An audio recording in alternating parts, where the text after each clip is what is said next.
Hello friend, welcome to channel Vidya Gyan Bhatt 20।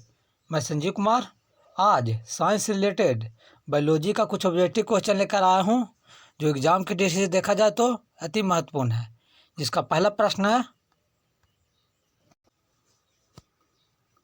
वह विकल्प चुने जो संवहनी तंत्र के संदर्भ में सत्य नहीं है। तो इसका राइट आंसर ऑप्शन डी, ये सत्य नहीं है। यह शरीर के वजन के लगभग 1.7 से 1.8% होता है, ये क्योंकि गलत है। अगला प्रश्न है, परिसंचरण तंत्र के बारे में निम्न में से कौन सा विकल्प सही नहीं है। तो इसका राइट आंसर ऑप्शन डी, केवल रक्त ही श्वेत प्रवाह संयोजक है, क्योंकि ये गलत है। अगला प्रश्न है, समान मानव रक्त है, थोड़ा छाड़िए। अगला प्रश्न है, एक स्वस्थ व्यक्ति का रक्त दाब होता है। इसका राइट आंसर ऑप्शन सी, 120/80। अगला प्रश्न है, रक्त का कौन सा घटक भोजन, कार्बन डाइऑक्साइड और नाइट्रोजन युक्त कचरे का परिवहन करता है। तो इसका right answer option D, plasma. अगला प्रश्न है, निम्नलिखित में से कौन सा प्लाज्मा प्रोटीन रक्त में स्कंदन में निहित है। तो इसका right answer option C, fibrinogen. अगला प्रश्न है, एक पारंपरिक रक्त पंप नापने वाले उपकरण जिसमें चिकित्सक को पारे की कॉलम में उतार चढ़ाव नजर आता है, हाथ चालित वायु पंप किससे जुड़ा रहता है। तो इसका right answer option D, mercury column से। अगला प्रश्न है, इनमें से कौन सा रक्त समूह इनवर्सर सार्वभौमिक दाता माना जाता है।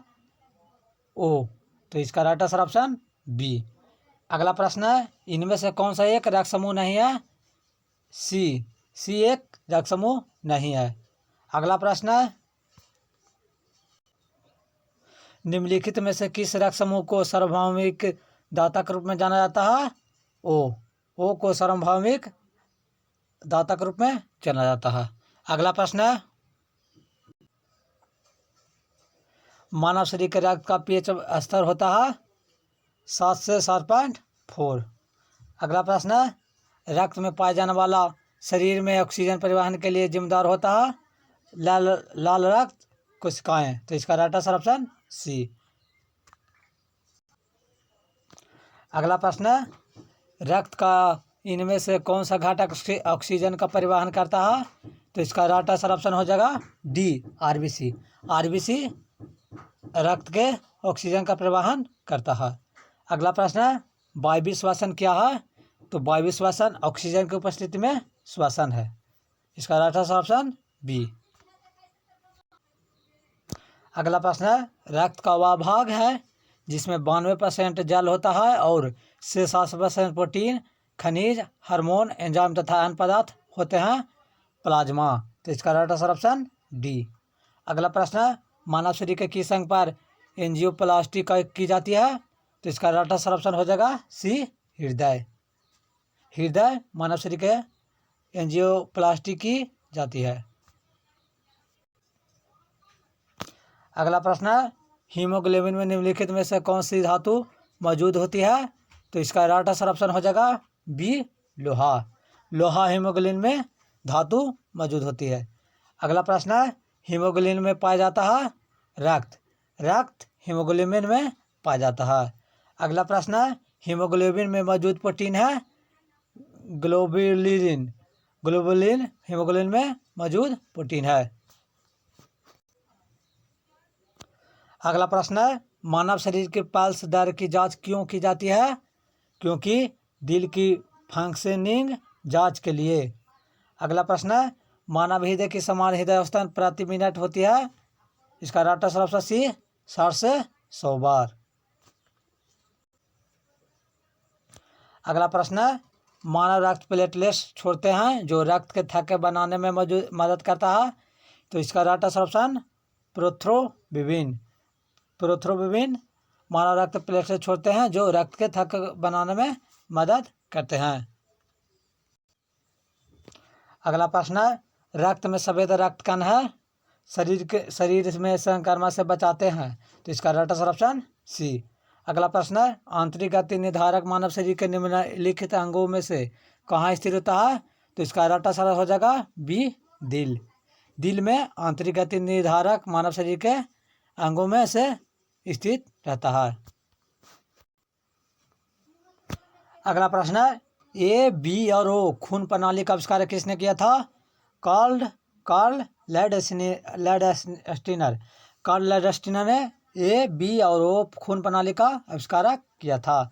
अगला प्रश्न है, एक वयस्क मानव के शरीर में कितने लीटर खून होता है?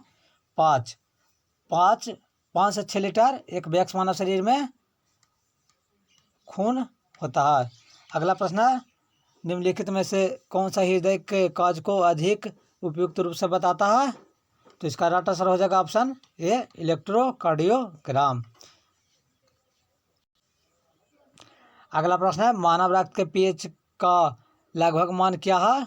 तो इसका राइट आंसर ऑप्शन हो जाएगा ए, 7.4। 7.4 मानव रक्त का पीएच मान होता है। अगला प्रश्न है, ए बी रक्त वर्ग वाला एक व्यक्ति किसी भी वर्ग से रक्त ले सकता है। ए बी रक्त वाला व्यक्ति किसी भी वर्ग से रक्त ले सकता है। अगला प्रश्न है, समान स्वास्थ्य के लिए रक्त में पीएच की सीमा कितनी होनी चाहिए?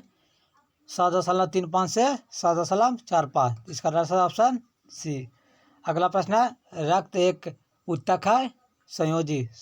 रक्त एक संयोजी ऊतक है। अगला प्रश्न है, मानव शरीर में मौजूद निम्नलिखित कोशिकाओं में से किसमें माइटोकॉन्ड्रिया नहीं पाया जाता है?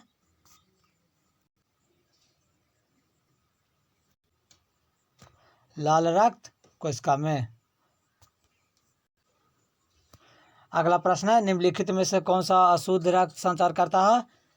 पल्मोनरी धमनी। पल्मोनरी धमनी रक्त का अशुद्ध स्तर रक्त का अशुद्ध संचार करता है।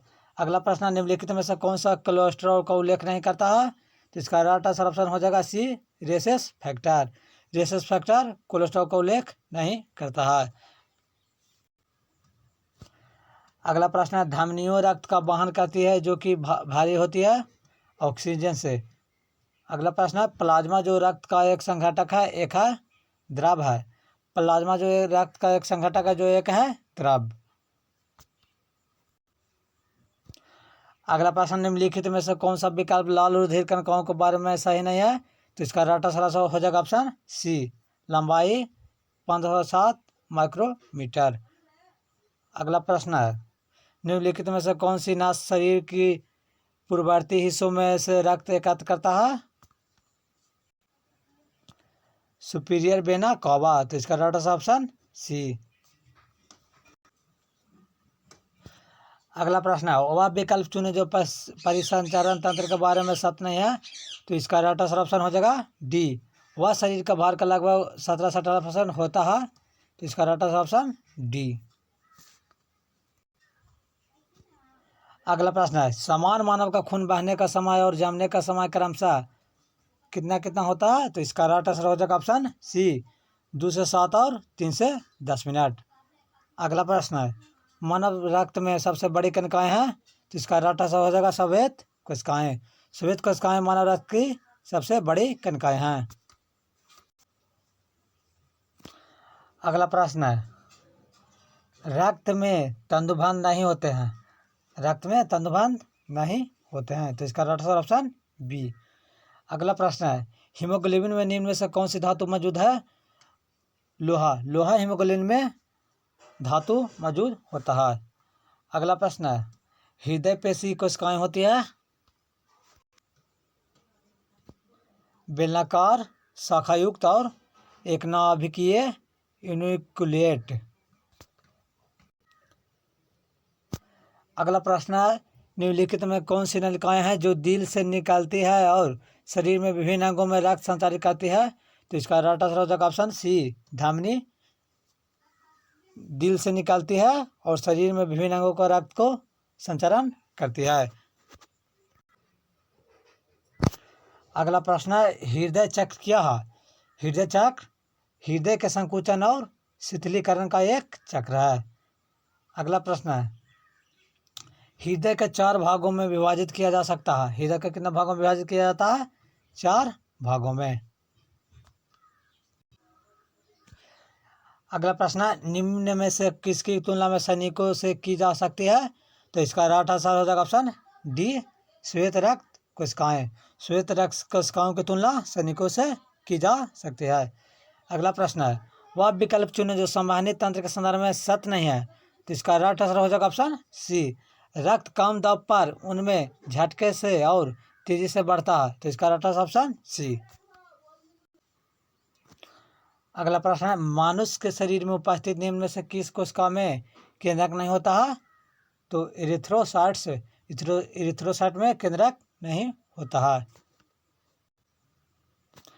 अगला प्रश्न है, इनमें से कौन सा उपकरण रोगियों की हृदय नियंत्रित करता है? तो इसका राइट आंसर हो जाएगा ऑप्शन बी, पेसमेकर हृदय के नियंत्रित को करता है। अगला प्रश्न है, नीलय की भित्ति अलिंद की भित्ति से मोटी होती है। इसका राइट आंसर ऑप्शन ए। अगला प्रश्न है, निम्नलिखित में से कौन सा WC के बारे में सत्य नहीं है? तो इसका राइट आंसर हो जाएगा ऑप्शन ए, इसका आकार 8 से 25 माइक्रोमीटर नहीं होता है, क्योंकि यह गलत है। अगला प्रश्न है, वह विकल्प चुने जो संवहनी तंत्र के संदर्भ में सत्य नहीं है। तो इसका राइट आंसर हो जाएगा ऑप्शन बी, उच्च रक्त दबाव पर झटके से और तेजी से उनमें से बहता है। अगला प्रश्न है, हीमोग्लोबिन क्या है? हीमोग्लोबिन एक मानव रक्त में पाया जाने वाला पदार्थ है। इसका राइट आंसर ऑप्शन सी। अगला प्रश्न है, रुधिर वर्णिका के संबंध में निम्नलिखित कथनों पर विचार कीजिए तथा नीचे दिए गए कुछ से सही उत्तर चुनिए। तो इसका राइट आंसर हो जाएगा ऑप्शन सी, 1, 2 एवं 4 सही है। देखेंगे 1, इसमें लौ होता है। दूसरा नंबर देखें, यह रक्त को लाल रंग प्रदान करता है। चौथा देखेंगे, यह रक्त में ऑक्सीजन का वाहक है। अगला प्रश्न है, हीमोग्लोबिन के बारे में निम्नलिखित कथनों पर विचार कीजिए। तो इसका राइट आंसर हो जाएगा ऑप्शन डी, 1, 2 एवं 4। यह रक्त में ऑक्सीजन का संचार करता है, यह लौह युक्त है एवं यह रक्त को लाल रंग प्रदान करता है। अगला प्रश्न है, शरीर में हीमोग्लोबिन का कार्य है ऑक्सीजन का परिवहन। ऑक्सीजन का परिवहन शरीर में हीमोग्लोबिन का कार्य है। अगला प्रश्न है, हृदय मेम्ब्रेन झिल्ली की 2 परतों से ढका होता है। इन झिल्लियों को क्या कहा जाता है? तो इसका राइट आंसर हो जाएगा ऑप्शन बी, पेरिकार्डियल मेम्ब्रेन। अगला प्रश्न है, रक्त को धमनियों से शिराओं में जिन सूक्ष्म नलिकाओं को माध्यम से प्रवाहित किया जाता है उन्हें क्या कहा जाता है? तो इसका राइट आंसर हो जाएगा ऑप्शन सी, उन्हें कोशिकाएं कहा जाता है। कृपया वीडियो पसंद आए तो लाइक एवं अपने दोस्तों के पास शेयर जरूर करें। जय हिंद।